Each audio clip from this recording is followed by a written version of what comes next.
সন্তান হারানোর সমতুল্য প্রতিকুর রহমান ইস্যুতে বিস্ফোরক সেলিম।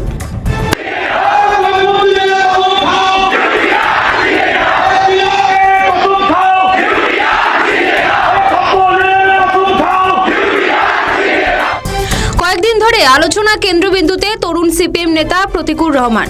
চার দেওয়ালের চিঠি বাইরে আসায় মোহাম্মদ সেলিমকে নিশানা করেছেন প্রতিকুর।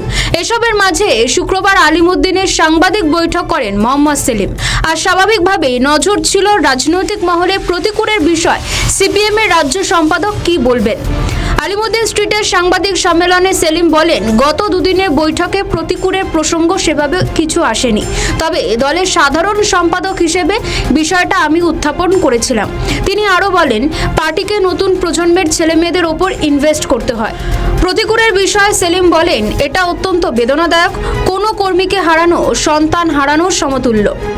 প্রসঙ্গ সেভাবে আসেনি, কিন্তু আমি উত্থাপন করেছি, কারণ রাজ্য সম্পাদক হিসেবে উত্থাপন করতে হয়। যা যা ইস্যুস অ্যাট হ্যান্ড আসে সেটা আমাদের নিয়ম হচ্ছে। তোমরা তো আগের দিন থেকে সব লিখে দিতে পারলে, কিন্তু হয়নি। শেষ দিনে আমাকেই কতগুলো ডিসিপ্লিনারি কোয়েশ্চেনটা লাস্টে আসে, আমাদের এজেন্ডায় থাকে। সেগুলো আরো একটা ইস্যু ছিল, এটাও ছিল, কিন্তু আমরা বলেছি, প্রস্তাব দিয়েছি যে এটা খুবই বেদনাদায়ক। আমার কাছে নতুন প্রজন্মের একটা ছেলে মেয়ে পার্টির অনেক পার্টিকে ইনভেস্ট করতে হয়, মুভমেন্ট, আন্দোলন, সংগ্রাম, প্রচার, লড়াই।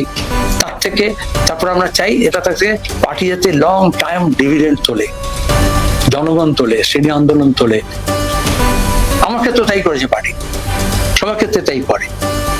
এবং আমার নিজের ক্ষেত্রে এইখানে দাঁড়িয়ে তো আমি বলেছিলাম, যখন রাজ্য সম্পাদক হয়েছিলাম, এই উজ্জ্বলী প্রশ্ন করেছিল, আপনি কি করবেন? আমরা বলেছিলাম আমাদের কাছে 30টা তেজি ঘোড়া আছে, আমি কয়েক বছরের মধ্যে এটাকে 300টা ঘোড়া করবো। তারপরে বলেছিলাম 300 হয়ে গেছে, আমি এখন 1000-এর দিকে যেতে হবে। সেখানে এই ধরনের একজন কর্মী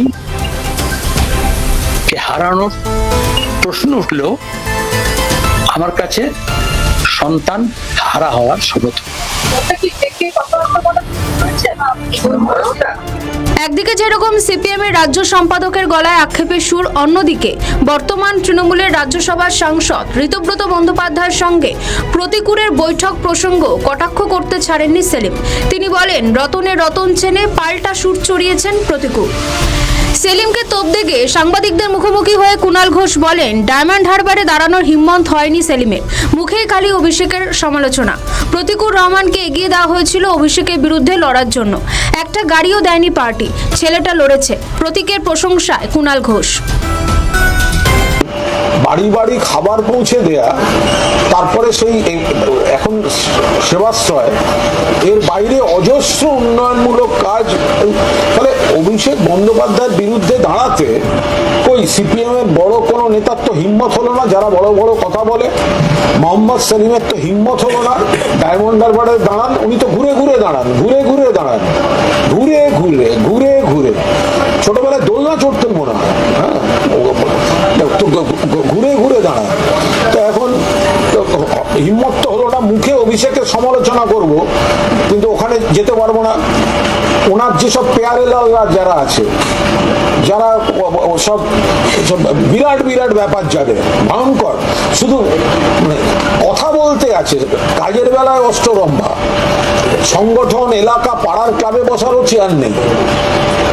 তো এখন সেই সমস্ত তাদের তো কারোর হিম্মত হলো না গিয়ে অভিষেক বন্দ্যোপাধ্যায়ের বিরুদ্ধে কুৎসার সময় আছে দাঁড়াবার।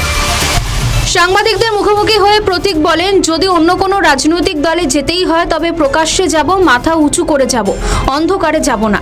কল্পনা স্তরেই রয়েছে, তাহলে কল্পনা মিলেমিশে অনেক কিছু ভাবতে পারে। প্রতিকুর রহমান কি করবে সেটা সঠিক সময় বলবে। প্রতিকুর রহমান যখন সিপিআইএম করেছে, প্রতিকুর রহমান যখন এসএফআই করেছে, বুক ফুলিয়ে করেছে, প্রকাশ্য করেছে। যদি অন্য কোনো রাজনৈতিক দলে যেতেই হয় আমাকে, প্রকাশ্য যাব, ডিক্লেয়ার করে যাব, রাতের অন্ধকারে চোরের মতো যাব না। কাস্তে ছেড়ে কি জোড়া ফুলে প্রতীক, নাকি নিজেই হুমায়ুনের মতো দল গঠন করে লড়বেন?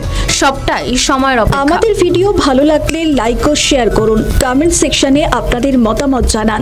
আরও ভিডিও পেতে আমাদের চ্যানেলটিকে সাবস্ক্রাইব করুন এবং প্রতি মুহূর্তে খবরের আপডেট পেতে প্রেস করুন বেল আইকন।